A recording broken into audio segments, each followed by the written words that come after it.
Rise of Kingdoms. This free-to-play, mobile, massively multiplayer, online, real-time strategy game has 11 civilizations, real historical characters, buildings, and military units. Some of the civilizations include China, Korea, Japan, Rome, Germany, Spain, Britain, and Ottoman. I have chosen the mighty Roman Empire in this case, with its special Glory of the Empire power-up. Look what I can do here on this single giant map. You can see world views, individual cities, barbarians, and NPCs are all fighting on one map, no loading screens. Unlike other strategy games that make you go back to the home base before heading to another battle, in Rise of Kingdoms you can change directions and send different troops to anywhere you want at any time, with no restrictions at all. I can send troops to fight barbarians. I can send troops to explore the other side of a mountain, and I can change my direction of a unit while they are marching into battle. Join me in Rise of Kingdoms by clicking the link in the description below. Let's build our alliance and destroy our enemies. It's going to be fun. Now, back to the episode. Heinrich Severloh, the Beast of Omaha. Stories from D-Day. Born in Metzingen, Germany, to a farming family in 1923, Heinrich Severloh was conscripted into the Wehrmacht at the age of 19 in 1942. According to his memoir, he was first stationed in Hanover with the 19th Light Artillery Division before being transferred to France in August 1942. There, he served with the 321st Artillery Regiment as a dispatch rider before being sent to the Eastern Front in December. In December 1942, Severloh was reprimanded for making dissenting remarks and punished so severely that he spent 6 months in the hospital. He was sent home to his family farm before being recalled to military service once more. Severloh was sent to Brunswick, Germany in October 1943 for non-commissioned officer training, but was stationed with the 352nd Infantry Division after less than a month there. Severloh then went to Normandy, where he was stationed with 29 others in a German stronghold at Omaha Beach as Allied forces approached on June 6, 1944. He was in Widerstandsnest 62, or Resistance Nest 62, under the command of Lieutenant Bernhard Frerking, which was armed with artillery guns, rocket launchers, and machine guns. 0500 hours. The fog had faded away, and Severloh could see the assembled mass of enemy ships on the horizon. Then he heard a drone of bombers.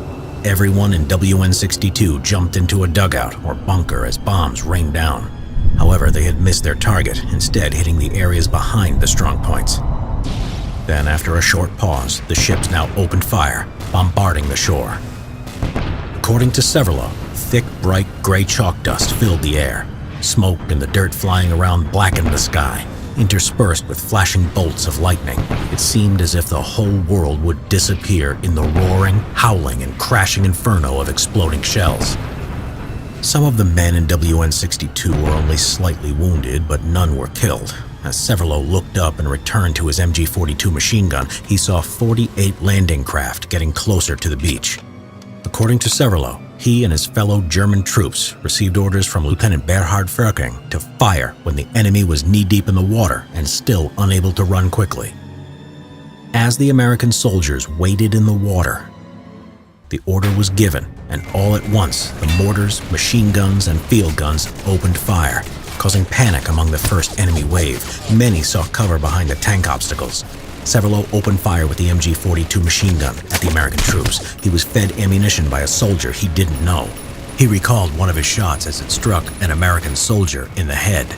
First, the steel helmet fell off, then his chin fell on his chest. Severloh watched as the water sprayed up where the machine gun bursts had landed, and when the small fountains came closer to the GIs, they threw themselves down. Very soon, the first bodies were drifting in the waves of the rising tide. He aimed slightly beyond the dark shapes that were the corpses of GIs as more men drifted in the tide behind them. In a short time, the Americans down there had been taken down. Severloh claimed he fired his machine gun for 9 straight hours, firing around 12,000 rounds. He only took breaks to reload or to let the weapon cool down. While reloading, 1 or 2 Americans would take the opportunity to move closer, only to be shot down by one of the other gunners in the bunker. As his MG-42 cooled down, Severloh fired a rifle instead. After his regular ammo ran out, he used rounds intended for anti-aircraft fire where every fifth round was a tracer round. This led to his detection by the USS Frankfurt, and he was fired upon. He took cover just in time before the shells could hit him, although shrapnel had hit his face.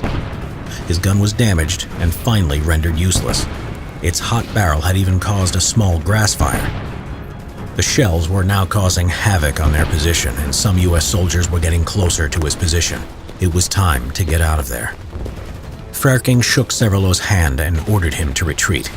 Severloh and his fellow Germans retreated from the bunker, and they all took cover from the American gunfire. Only himself and another German soldier, Kurt Warnecke, made it. When Warnecke got to Severloh, he told him Frerking had been shot in the head. Together, they reached the nearby village of Cauville-sur-Mer, where their battalion HQ was, and Severloh received medical care. The Germans, including Severloh, surrendered to American troops on June 7, 1944. Severloh was sent to Boston, Massachusetts as a prisoner of war before being sent to England in 1946, where he worked as a forced laborer until March 1947. Severloh then returned to Germany to his family's farm. In 1960, Severloh contacted American veteran chaplain David Silva, who had been shot 3 times at Omaha Beach. The men met several times, and their story is featured in a documentary by Alexander Chogala about their unusual friendship, Path of Forgiveness, A Long Way Back to Omaha Beach. Severloh's memoir, WN-62, A German Soldier's Memories of the Defense of Omaha Beach, Normandy, June 6, 1944, was published in the year 2000. Severloh claimed that he took out more than 1,000 men, most likely more than 2,000. There is no way to substantiate Severloh's assertions, and many historians doubt their validity.